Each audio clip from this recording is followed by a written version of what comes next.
listen to our stories this afternoon.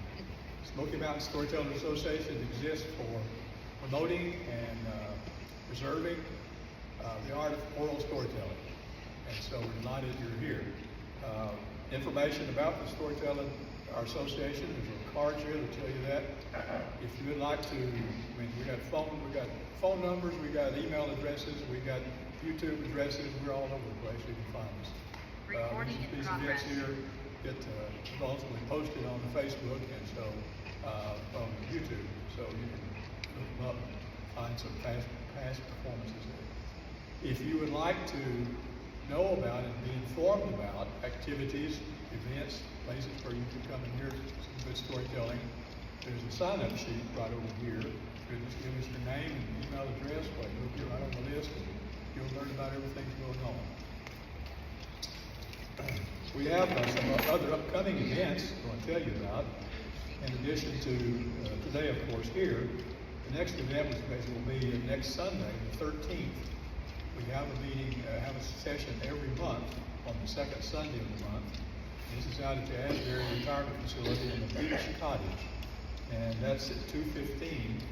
And there'll be some storytelling there. Some of the same tellers you might hear today will be there. So please come out for that. The line gets free, no problem getting there. Right off of Asbury out the highway towards Seymour. On August the 10th, there's a special deal.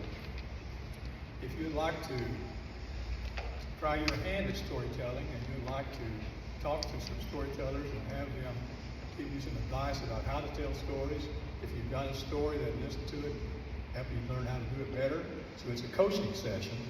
It's also going to be at the Beach Cottage there on the Asbury facility. What day? That's the 10th, August the 10th. August the 10th at 2:15. And we're demonstrating the coaching.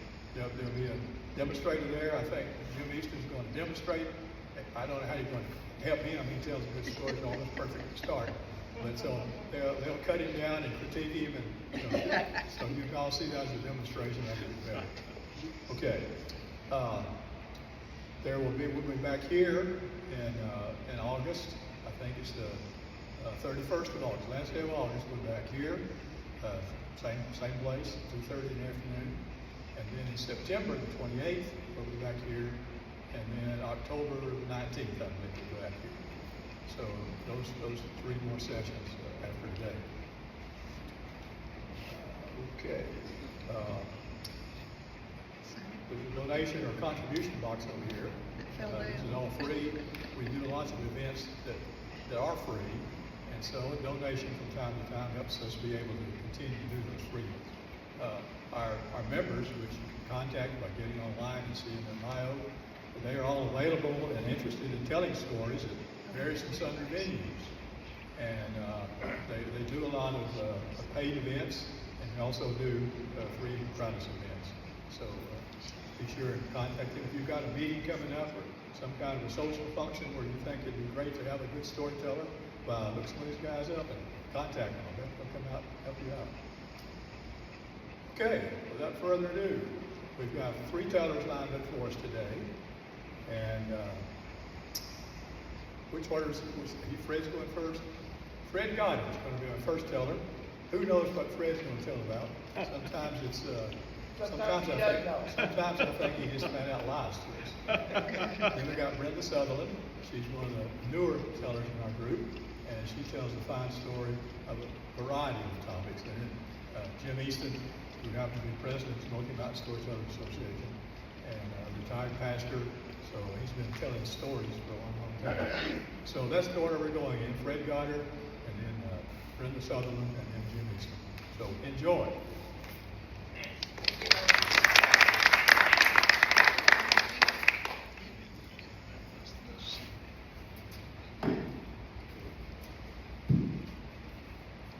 If I stop in the middle, it's only to hook up my hair. I try not to tell with the air on, but sometimes you can't help it.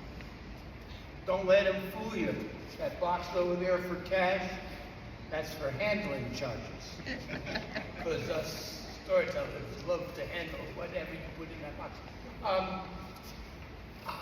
I'm going to tell a story. It was for a particular person who had been here the last 2 times I told the stories about Yohai, and his name is Zach. And I found out he liked my stories for some reason. So I promised to tell him this story. It is a Rudyard Kipling story. At the beginning of days, there was nothing. And the Great Spirit put it all in order. Created the land, the sky, the stars, the moon, the sun. And he created all the animals and set everything in motion. Now, if you must know, the animals, right after their creation, didn't look exactly the way they look today. And this is a story about how that changed. All the animals got along, including the elephants. Now, the elephants didn't look like they look today. They didn't have a long trunk. They had a big, brown, bulbous nose that looked sort of like a hiking boot.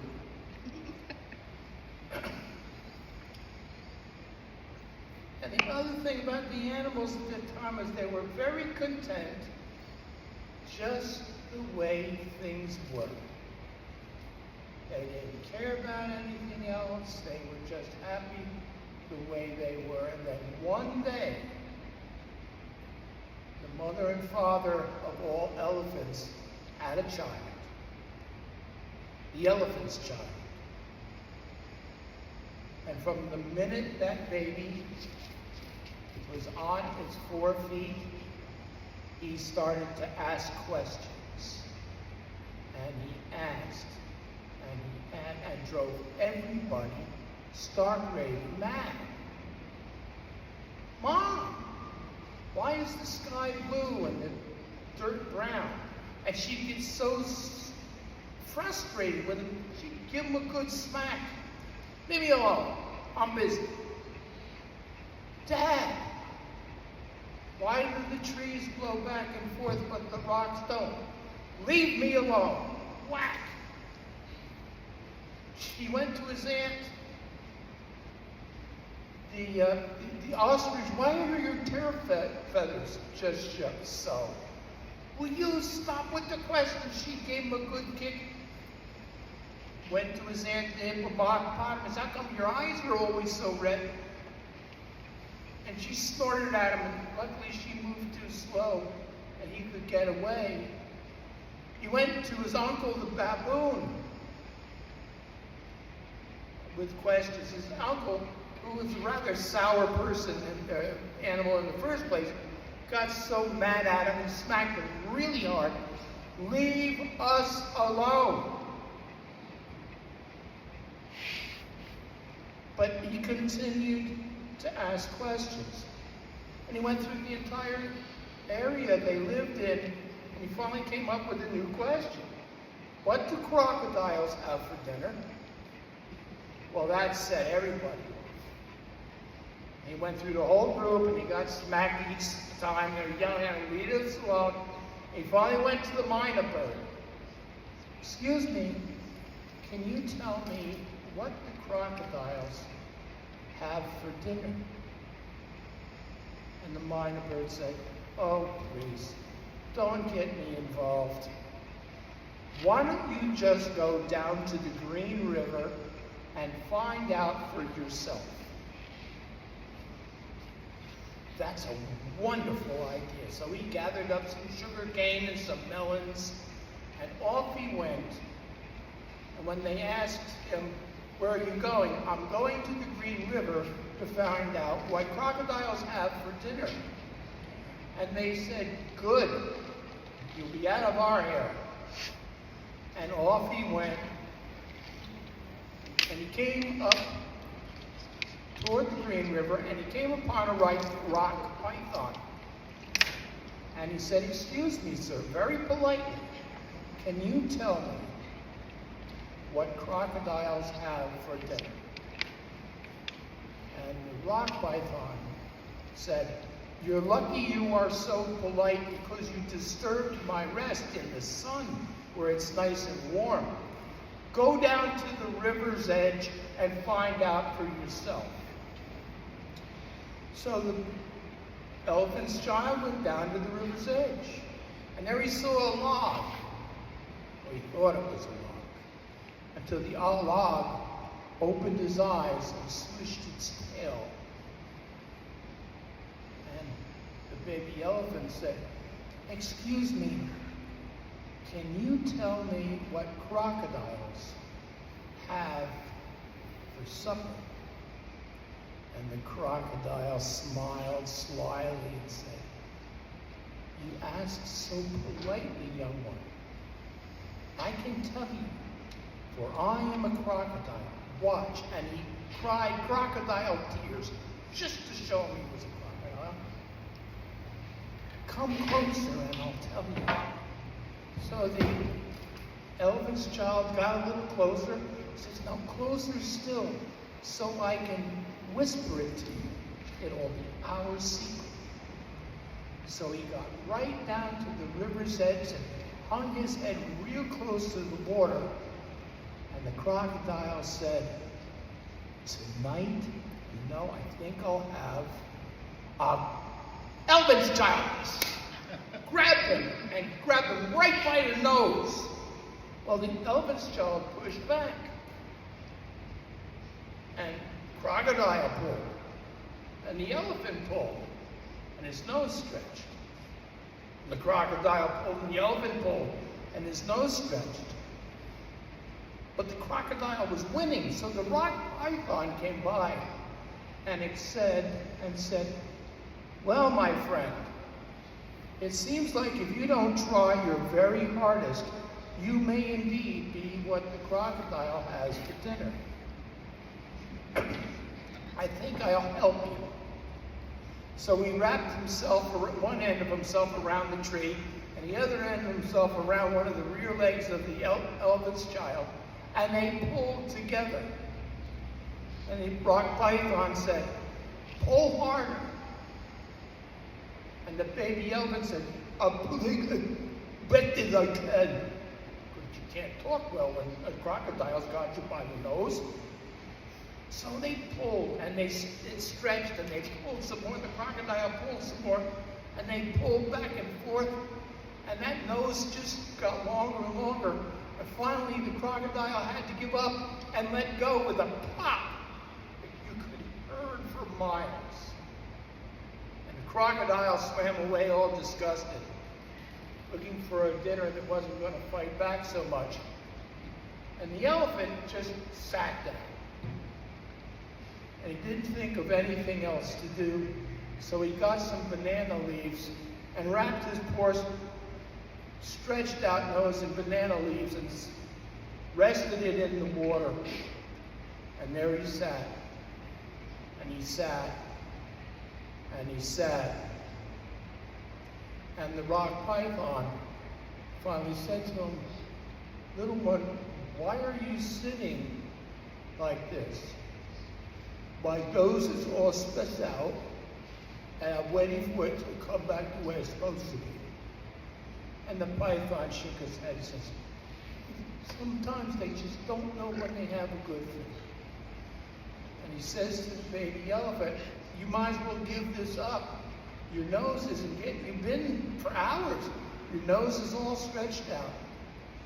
So the baby elephant stood up, and a fly came, landed on his back, and bit him. And without thinking, the baby elephant took his new trunk nose and swung it around and spotted that fly dead. And the python went, "Ah, that's number one. See, you couldn't do that before, could you?" "No, I couldn't." "See?" He says, "I think I'm going to go home now." And the rock python said, "Do you mind if I travel with you? I've never been to your land, and I'd like to see how you get along with your new nose. So they walked back, and along the river, the baby elephant found out that when he was thirsty, he just could suck as much water as he wanted up through his nose to drink. And when he was hungry, he could reach down and grab grass, dust it off on his leg with that nose, and eat to his heart's content. And the python said, see, you couldn't do that before. Well, I could. He found that he was still hungry. He could pick the right fruit right off the tree instead of waiting for the fruit to land on the ground. And he found that the right fruit tasted so much better. And the rock python said, see, I told you. Maybe you're right. And the rock python says, and I think you'll find that with your new nose, you can put an end to all these swattings and spankings. So they walked back to the land where the baby elephant came from. And the first one he saw was his aunt, the hippopotamus. And she started to yell at him before he even opened his mouth. So he just took a chunk full of water and squirted her right in the face. I said, that's enough out of you.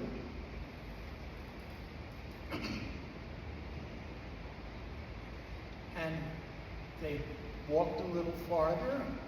He came in front of his parents, and all his other family started to come toward him. And he turned to the rock python and said, you said I was bothering you. That's what they always say. Are we related? He says, well, no, other than the Great Spirit made all of us, so in that way we're our brothers. So as all the other animals came by, where'd you get that nose? The crocodile gave it to me. And his aunt, the ostrich, oofed and scratched at the ground. So he just reached around with his trunk and bit the tail feather out. I said, no more from you either. And his mother and father just looked on him as amazement. And finally his uncle baboon, the cat.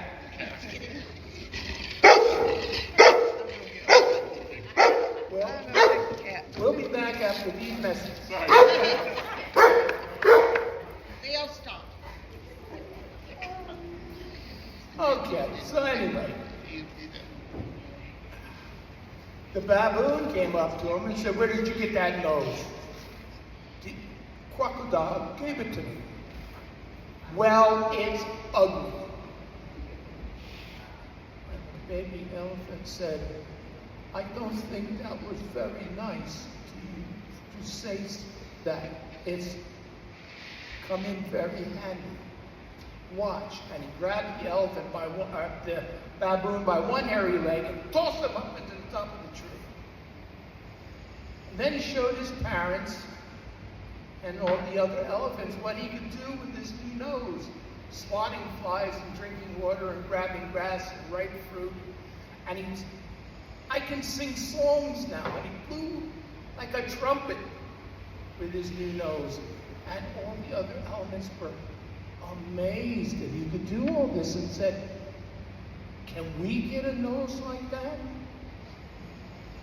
And the baby elephant looked at his friend the python, and the python looked at his friend the baby elephant, and he winked at him. And the baby elephant smiled and said, well, it will put an end to all the spankings. I tell you what, come with me down to the river, and we'll look for the crocodile, and if we ask him really nice, maybe he'll make your noses as big, long as mine. And that's exactly what they did. And from there on in, the elephants of the long trunks, thanks to the baby elephant. And the moral is, never be afraid to ask questions, because some wonderful things can happen. Thank you.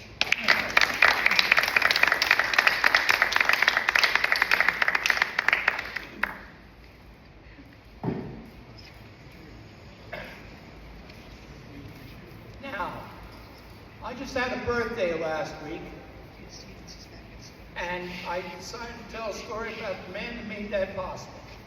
My father, Fred Walker Goddard Jr.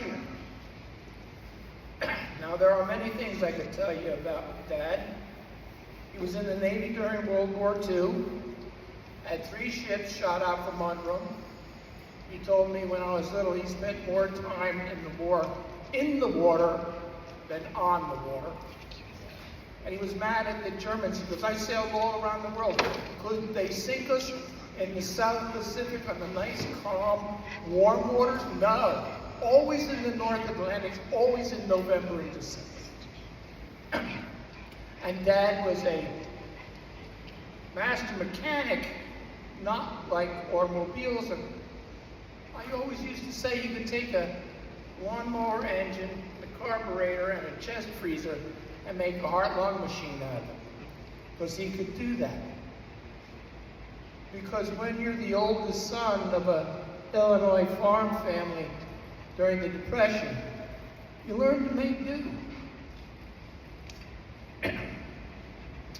But one of the things that really amazed me was my dad was a math wizard. And you have to understand, Dad did not have a college degree. Dad, for that matter, didn't have a high school degree. Again, when you're the oldest son of an Illinois farm family in the Depression, you went to work. But I couldn't believe how good he was at math. Now, we had a small little kitchen, and I sat at the table doing my homework with my back to the refrigerator. And I'm doing algebra. You want one of those find the value of X deals, which I always thought was a joke, because X has no value, it's a letter. But, so I went to college and became a history major because of this stuff. But I'm struggling through this, and Dad comes in, opens the refrigerator, gets something to drink. What you doing, son? Algebra. He looks over his shoulder at me and walks out, gets to the doorway. I said, by the way, the number's 27, and walks out. A half an hour later, using up 3 sheets of paper, I come to 27. Dad, get in here. Dad, what? The answer is 27. How did you know that? And he starts laughing. We'll get into the laughing part in a second. He starts laughing. He says, well, it's 27. How did you know that? I told you I had a teacher in 6th grade who was just great at teaching math. No, Dad. Adding, subtracting, fine. This is algebra. You didn't even go to high school. How do you know this? He says, I didn't go to high school and I knew not to pee on an electric fence. I said, okay. And he laughed and walked away. Luckily, we all lived long enough for him to pull the same stunt on my children. Because God knows I couldn't do it. But the thing I will remember most about my dad, if he had still with us, he'd be 100 this September, was his laugh. And he loved to laugh, and he loved to laugh often. And he particularly loved to laugh. Well, on the surface, it seemed like he wanted to laugh at other people's expense. But there wasn't a mean bone in his body. He just liked to see what your reaction was. I happened to be his favorite target on a day-in, day-out basis, but I wasn't his only target. And very few people were immune to his little tricks. Every Sunday we go to church. Now, if you look up any real good dictionary and you look up the word uncomfortable, you'll see the picture of my father in a suit. So I guess he figured, if I have to be this uncomfortable for an hour in an unair-conditioned church, I'm going to get some giggles out of this. So there we are, the three of us, my mother, my father, and myself, and I'm listening to the service. And I'm like 7 years old, and you're thinking, why weren't you in children's church, or we called it Sunday school back then? I got thrown out of Sunday school because I asked too many questions. Freddie, never mind, just keep coloring Noah's Ark. So I had to go through regular church with my parents. Now, the Reverend had been there for a long time. He married my parents, and he was there. When he spoke in his sermon about the events of the first Easter Sunday, he wasn't reading from Scripture, he was telling you from memory. As a first-hand eyewitness account, he's so old. And like, excuse me, Gene, some preachers, grab both sides of the pulpit, never let go. Like the world we're in, that they let go. The only time he would let go is when he came down to the front of the congregation to say the benediction. And he's up there on this particular Sunday just preaching his heart out. And I'm thinking to myself, why is he yelling? Why is he yelling? And I said something to Dad about it. Dad just doing this because Mom was right there. And Mom was a strict adherent to that church. So he says the benediction, comes down the middle, waits at the door, everybody stands up, gets in line. So my mother's first, I'm in the middle, my father's behind me, and I turn to my father and say, why can't we beat it at the side door? And my mother looked at me as if the umpire just called strike one. So my mother takes another step, and I'm still bemoaning how I got yelled at for 15, 20 minutes at the sermon and wondering why. And my father whispered to me, go ahead and ask him. Yeah, go ahead and ask him. So we get up there, my mother shakes his hand. Oh, it's such a wonderful sermon, so inspirational. I couldn't figure out why she always said it. It's that word for word the same sermon he said the same week last year and the year before that. But anyway, thank you, Dorothy. And I came up and I shook his hand. He patted me on the head and I said, why are you yelling all the time? My mother spun around. I heard the umpire yell, strike two. And she was about to just cuff me one in the back of the head. And Reverend Heemster said, no, Dorothy, it's okay. Let the boy ask his questions. And he leaned down to me and said, Freddie, I'm not angry. I just take my job seriously. Ah, okay. If it's the day they killed Christ, how come you call it Good Friday? My mother, out of nowhere, grabbed me by the back of the neck, marched me off toward the parking lot, sort of to the tune of Onward Christian Soldiers. Meanwhile, my father's behind me, very quietly giggling to himself. She throws me in the car, Dad gets in the car, Mom gets in the car, and begins to talk out loud to nobody. I can't believe he said that. I am so embarrassed. I'll never be able to show my face again. How could he embarrass me like that? And Dad says, Dorothy, you're the one who told this boy it was good to ask questions. And Mom sighed and calmed down, and then Dad giggled. Strike three. She looked at him and said, Fred Walker Goddard Jr. You put him up to this. And Dad laughed all the way home. So I spent a week with my mother hearing every single evening how I was going to behave this coming Sunday. So we went to church. The same thing. Both hands on the pulpit. Choir singing slightly off key, as usual. And the end of the sermon comes, Reverend Heemstra comes down to say the benediction. As usual, every week.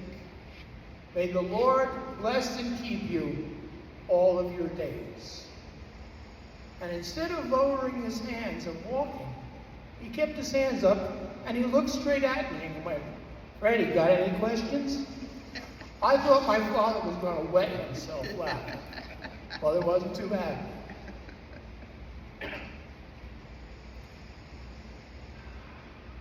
Dad also knew when to keep his mouth shut, though. When I was about 8, I guess, we went out to Illinois to visit my grandparents on the farm. Now, the farm they had at that time had chickens, turkeys, pigs. They grew corn and soybeans, and they had a very nice barn that doubled as my uncle's automotive garage. And they had a state-of-the-art outhouse because plumbing didn't reach the farm until like 1964 or 5. And this is like 58 or 60, somewhere along there. So we're all sitting just outside the house. My dad, my grandfather, myself, my mother, and my 2 uncles, Uncle Herman and Uncle Eugene, who was a bigger prankster than my father, but that's a whole other story. So they're all sitting, talking. Now, my mother and father never fought, never. Well, one time, but again, another story. Except I do know that the one thing they disagreed with was when they got married and Dad got out of the Navy, he wanted to move back to Illinois and work on the farm. And it would have taken the 101st Airborne and 3 acts of Congress to get my mother to an Illinois farm, but she would put up with it for a short visit. So Uncle Eugene's kidding Mom about that, and Grandpa's kidding my mother how I'm a born farmer. I drove the tractor. And my grandmother comes out and says, Dottie, would you help me pick some strawberries? Oh, sure, Mom, no problem. And off they went. And we didn't see them for 4 hours. They finally come back, and my grandmother is marching to the tempo of a John Philip Sousa march, and my mother behind her, she's sort of bent over. She looked like a question mark in Sensible Shoes. And she could barely put one foot in front of the other. She hands her basket of strawberries to my grandmother, and he walks up to my father and said 2 words. The first word was aspirin. And I can't tell you what the second word was. But she sat down, Dad got the aspirin. And she's sitting there, and she's staring at that outhouse. And she finally sighs and goes, I guess I can't put this off any longer. And gets up, takes 3 steps toward the outhouse, and my Uncle Eugene says, "Don't worry, Dottie. I sanded the seat purposely, just for you. You won't get splitters this year." And she just looked at, "Thanks, Gene," and walked.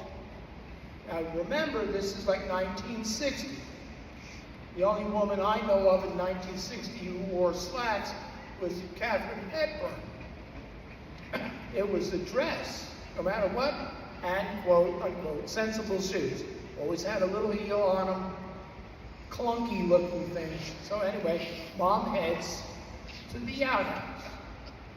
Now the outhouse, as you can imagine, is the largest structure in the world. So she opens the door and backs herself in and closes the door behind her. About 3 seconds later, there was a terrifying, blood-curdling scream coming out of that outhouse, and here comes my mother, her panties down around her ankles, followed by an extremely mad, rather large Tom Turkey, who was using the facility for his afternoon nap and wasn't very happy that he had been disturbed. So my father gets up and immediately goes to rescue my mother because the turkey was about to chase her all over the barnyard. Helps her adjust her herself and helps her back and sits down. Now, my two uncles are like on the ground, laughing. My grandfather has his hat, he always wore an engineer's hat, had his hat down over his face like this, so my mother couldn't see him laughing. And the only thing my dad said was, "Now, Dottie, aren't you glad you never moved back to the farm?" But there came a time when Dad pulled one last stunt on me. Dad passed away in 2005. No, wait a minute. Before that, two last stunts. Dad, after my mother passed away, Dad got himself a girlfriend, happened to be my mother's best friend. And when she moved out to Carson City, Nevada, he followed not too long afterwards. So every once in a while, he'd come back for a visit. Well, in 2001, he was in transit on 9/11. As a result, he got as far as the farm in Illinois, and my uncle had to go drive up to Chicago and get him because everything was grounded. So he decided he was going to come back and visit and fly on the 1-year anniversary of 9/11. And we lived in New Jersey. So he had to fly into a New York Metropolitan Airport. And I had to go get him. He was coming in the evening. Now, I have never seen a New York City airport so empty. Okay. So we're waiting at the entrance to where the gates are. That's as far as they let us go. And the loudspeaker goes off.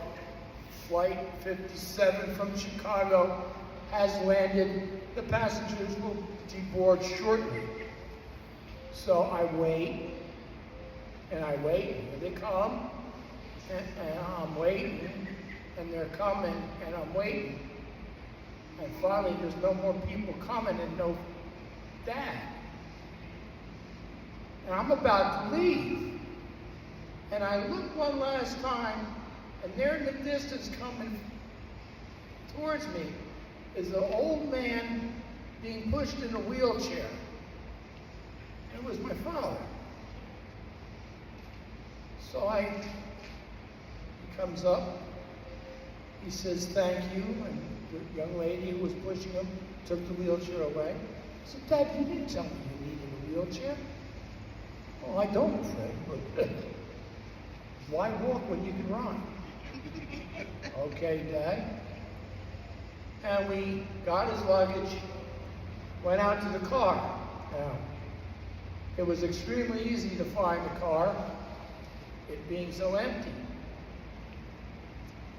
So I got his luggage in the trunk, and we just get in the car, and I start to giggle. He says, what's so funny? Dad, only you wouldn't think twice about flying into New York City on the 1-year anniversary of 9/11. And Dad chuckled to himself, put his hand on my shoulder, and in good Illinois farm boy common sense said, Fred, the good Lord means for me to be taken out in an airplane. I don't have to worry about a taxi cab running my ass over now, do I? I said, no, Dad, you don't. So anyway, the last time he got me, he passed away in 2005. I had to fly out to Carson City to gather his remains, make final arrangements, and get plans to transport him back so he can be buried next to my mother. And so I go to the funeral home, and I said to the funeral director, I'd like to pick out a coffin, please. That won't be necessary, Mr. Goddard. Oh, it won't? Oh, I guess Dad picked one out already. I'll be right back. And he gets up and walks out and comes back later with a box and hands it to me. You now have your father. I said, excuse me? He decided to be cremated. Oh, he did. It would have been nice if he told me. And the funeral director handed me a pile of papers about yo thick and said, keep these. Don't pack them. Keep them on your person because you'll need them at the airports. Sure enough, Reno, Nevada airport, everything goes on the little belt, and my dad. Everything goes through. Beep. Oh boy. I'm checking. Okay, no pocket knife, keys in there. And he goes, son, what is in the box? I said, they're probably just a bag. Oh, very funny, boy. What's in the bag? My father. Oh, your father's in the bag? And I couldn't help it. I said, no, I don't think Dad's had a drink in a couple days. Very funny. You better have some paperwork or you can say goodbye to Daddy right here. I noticed the people at the security at the airport, they have no sense of humor. So I just showed them the paperwork. He went through it. To his supervisor who went through it. To his supervisor who went through it. And we went through the same thing. Finally, they let me go.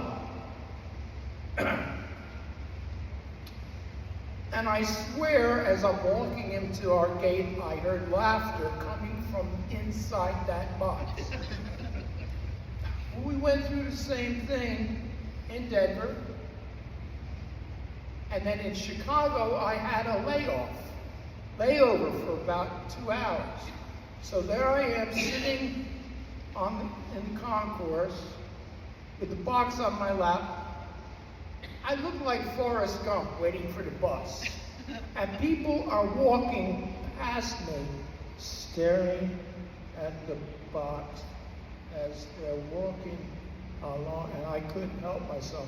After one couple walked by, I smacked the side of the box and said, be quiet in there. And they jumped, and they just walked faster away. But anyway, I get on the plane in Chicago. This flight, I have a seat at the window. So there I am, sitting with Dad on my lap. The only time Dad ever sat on my lap. And I'm just sitting there. And a very nice couple, I'm going to say late 40s, early 50s, sat down next to me. The woman right beside me, and then her husband. And I nodded to him, and hello, how are you? Fine, thank you. And we waited. and we wait, and then we start to move, and we get online, and then we come to a dead stop because the thunderstorm was rolling through Chicago. We had to wait. So there we are waiting and waiting and waiting and waiting. And you know how comfortable those coach seats are. They've got this much leg room. But I'm just sitting there, and I noticed the lady next to me, without trying to be obvious, kept staring at the box. And she'd stare at the box and then whisper something to her husband and stare at the box and whisper. And the storm goes through and we're finally start moving and we're the next in line to take off. And she finally sighs and leans over to me and says, "Please tell me that's the remains of someone you love."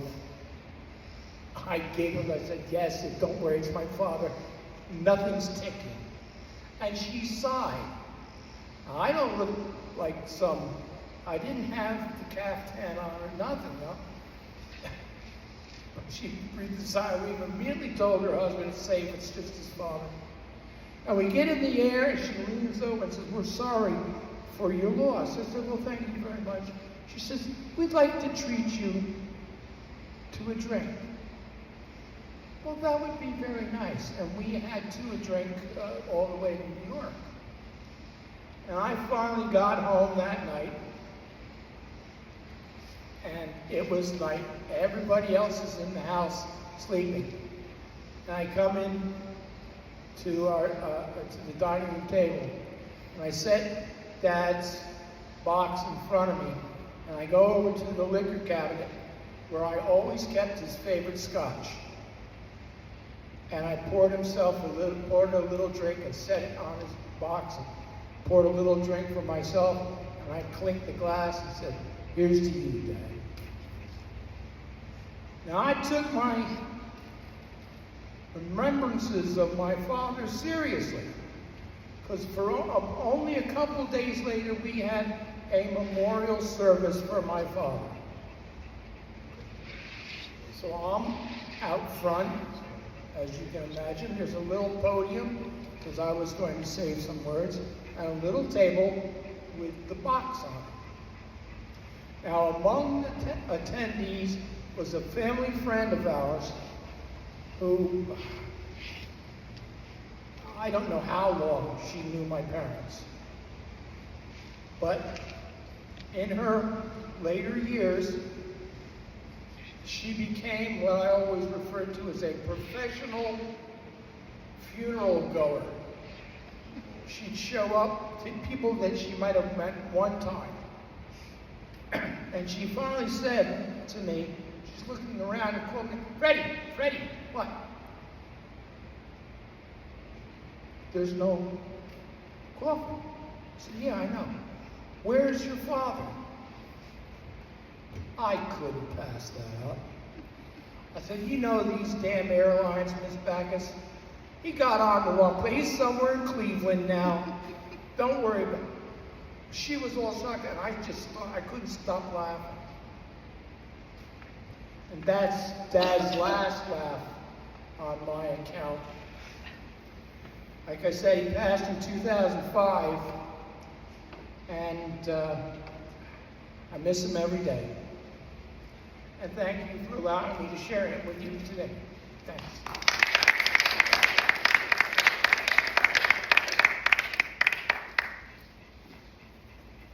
Going to introduce. Here's what's her name? No. Brenda Southerland. Thank you, Fred. Thank you for being with us today. And well, you know, as I look at the audience, I know that unlike every one of you, I will tell you, as I get older, I find that, well, things change. Things change with your body, your ability to do things, but sometimes a sense of denial of that change kind of lingers. And for me, one of the changes that I'm experiencing is a change with my vestibular system.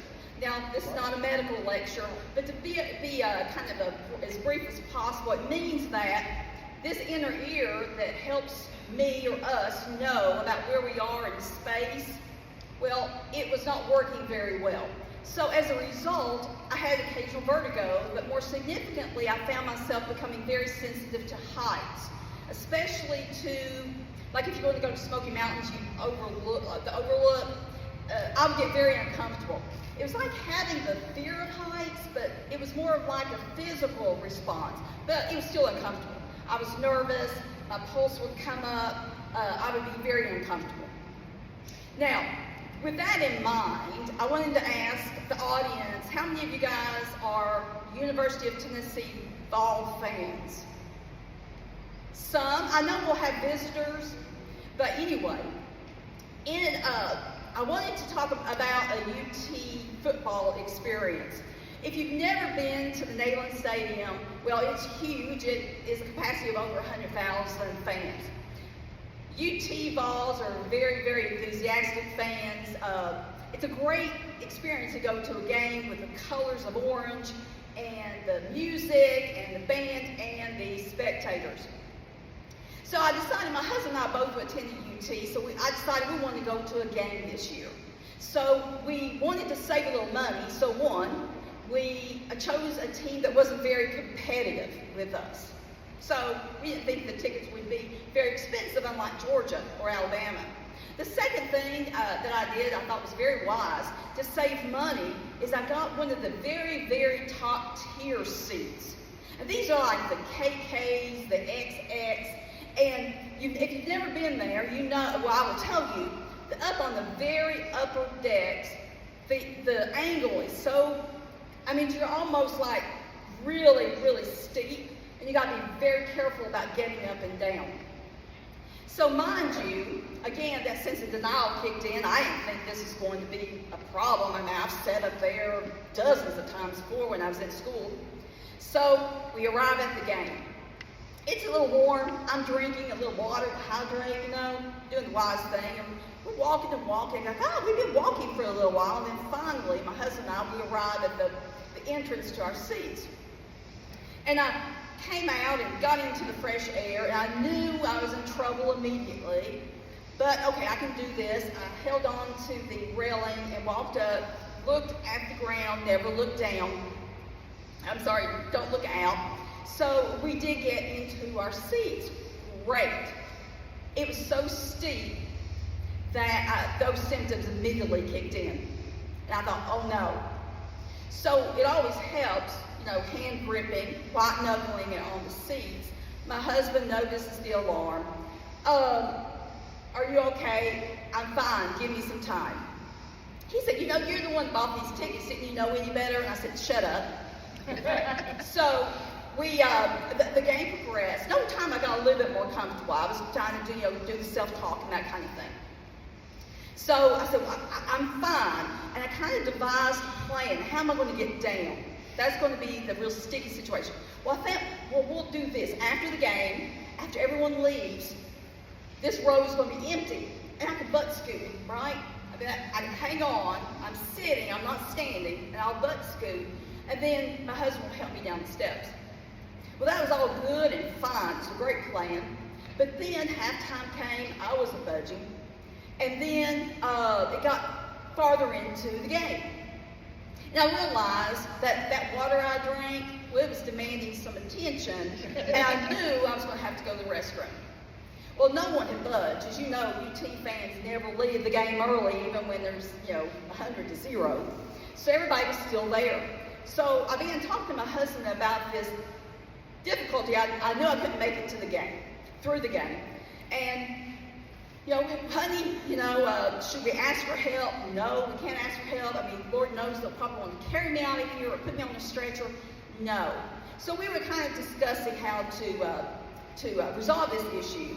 Well, Tennessee volunteers, they're very helpful. The volunteer name, right?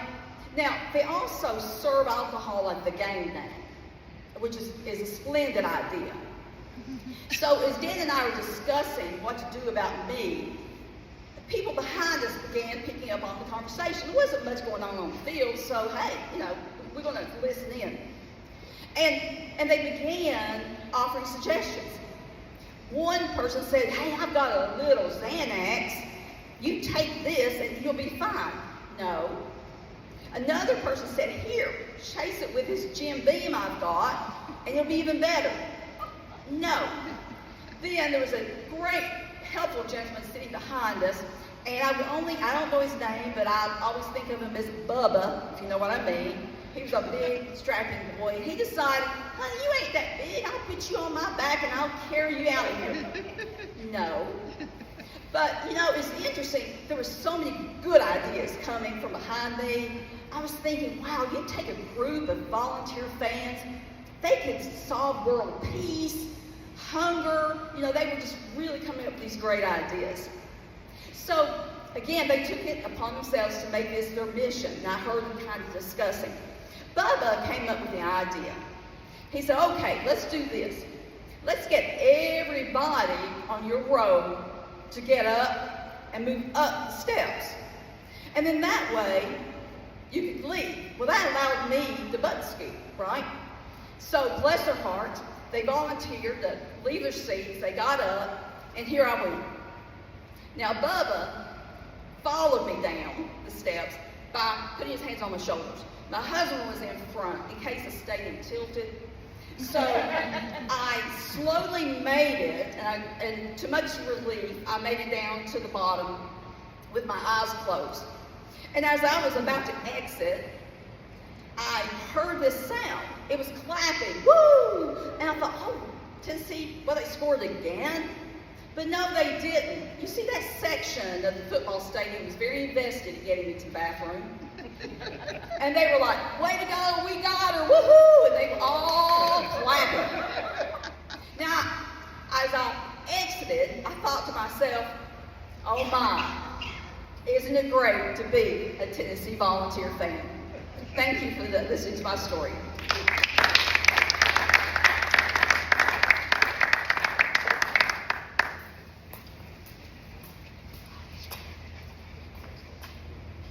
Well, it looks like I've got 4 minutes. I apologize. No, I didn't mean it that way. I just meant I'm going to tell a short one. And some of you may have heard this one. I want to tell you a story that's absolutely 100% true about why my brother and I never go back to Biloxi, Mississippi. Because this is a story about how my brother and I nearly burned down Biloxi, Mississippi. Now, when I was a kid, my father was an artist. And he was in Gatlinburg. I don't know, are all of you local? Anybody not local? Okay. Gatlinburg, back when I was a kid, was a 4-month town. Tourists came June, July, August. They left. They'd come back in October. They left. And for the winter months, you could pretty much walk down Main Street naked. Nobody would see you. It was that kind of a town. So my father, who was an artist, would do pastels of tourists in the summer. That's how he made his living. But there was no business in the winter, so he needed another plan. So the other plan was we would relocate every year down to Biloxi, Mississippi, because being right there on the coast was much warmer, and instead of people coming to the mountains, they went to the ocean. And my father did the same work. He worked in the largest hotel in Biloxi at that time. It was called the Broadwater Beach Hotel. And he would go down every evening and do pastels in the lobby of the hotel. Now you remember, I don't have any kids, so all of you adults will remember this. There's no cell phones. There's no timeshares. It's a different world entirely. When you went on vacation, you went to a hotel. And it wasn't just a place to spend the night. That's where all the action was. There's no Disney World, and Disneyland was too far away. That's where you went. That's where all the action was. And so all the tourists were there. This was a huge place. It had about 15 buildings. And when I was a little kid, we didn't care about any of that. But the part we did care about was it had 9 swimming pools. And that was important to a kid. And one of the most important things I remember is that you could swim right up to the snack bar, sit on a stool in the water, and they would bring your hamburger and hot dog to you, or hamburger and french fries to you right there. It was as close to heaven as a 6-year-old could ever have. They also had activities all the time. We stayed in the employee housing, but us kids had run of the place. So they had swimming lessons, they had ball fields, they had basketball that you could play. They taught you how to play chess and checkers and shuffleboard, all kinds of wonderful things. It was just like being on vacation all the time. But back in those days, your heroes were different. You didn't go to the movies and watch the Marvel characters. Those weren't your heroes. Your heroes were just the people who were just a little bit older than you were. Those were the people that you looked up to. So, for example, when I was 6 and my brother was 5, we were old enough to be Cub Scouts. That's 2 fingers. But what you really wanted to be was a Boy Scout, because that's 3 fingers. And Boy Scouts had all kinds of badges and things and a sash and all kinds of wonderful stuff. But the most important thing they had that we didn't have was Boy Scouts get to play with fire. And we wanted to be Boy Scouts so badly so we could play with fire, but we couldn't do it. But we knew what you had to have a fire. You needed 3 things to have a fire. You needed matches, you needed a circle of rocks, and you needed something to burn. Well, we knew where the matches were. Back in the housing, the employee housing that we lived in, it was 2 stories, and we were up on the 2nd story, and there was a big ramp that went up there. And in our place, there were several rooms, and one of them was a kitchen, and they had a gas stove, and you used great big long kitchen matches to light it. And I stole the matches. So my brother and I, we took those matches and we went down the ramp and we ran around behind the building. And this is in Biloxi, Mississippi. And every tree in Mississippi is a pine tree. And it's been winter time, and all summer long, you know, those pine trees, pine needles have been dropping. So every place you step, it's like crunch, crunch, crunch, crunch, crunch. So we were back there in this little woods behind the building that we were in. And we had the matches. So now we needed a circle of rocks. So crunch, crunch, crunch, crunch. We went around. We found enough rocks that we can make a circle. And we made a circle. And then we said, all right, we got the matches. And we got the circle of rock. We forgot the paper to burn. Crunch, crunch, crunch. Oh, if only there was something we could burn. Crunch, crunch. Do we go back there? No, we can't do that. Crunch, crunch. Oh, maybe we could burn some of this. So we picked up some of that pine straw. And we threw it in the middle of that circle. And we lit a match. And we threw it in.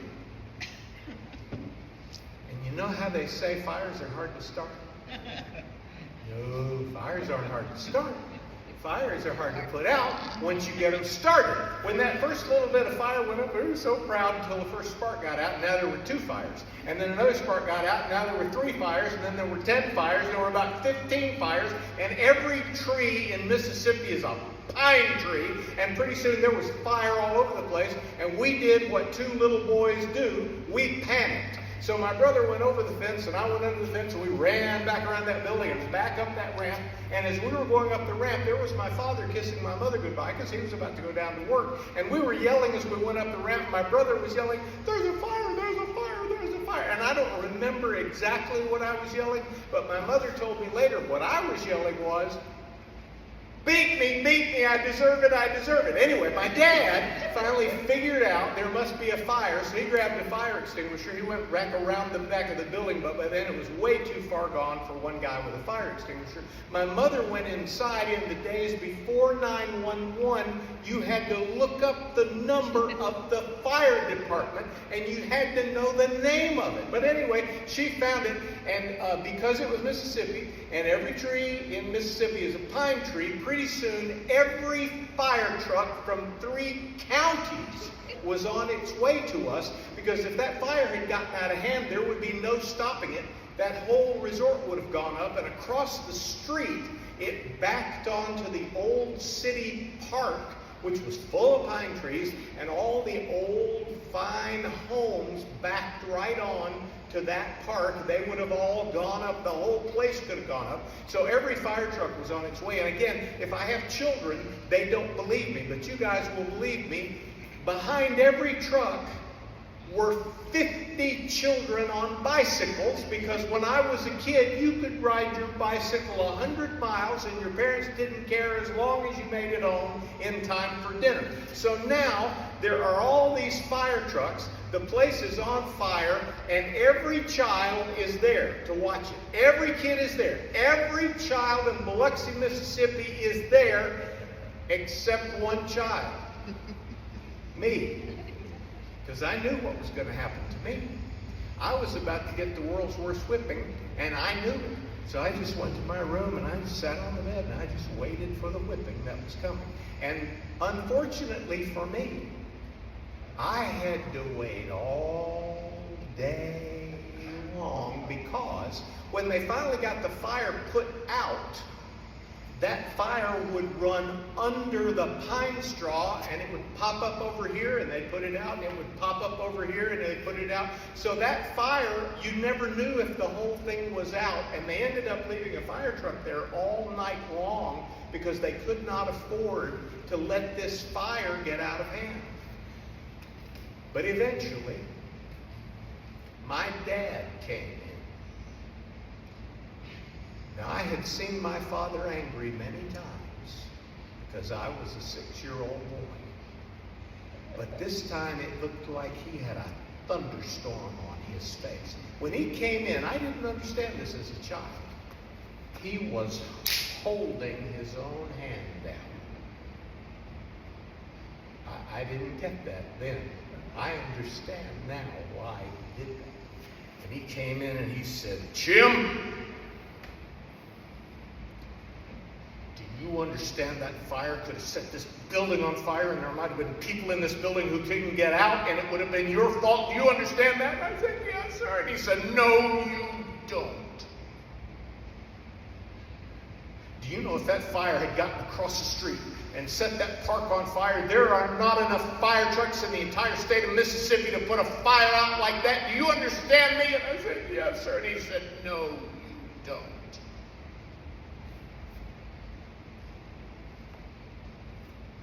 He said, "I have decided that I'm not going to give you a whipping." Well, I'd never heard that before. He said, "I want you to just sit here, and I want you to imagine how bad this could have been, because, Jim, I don't want you to ever forget it."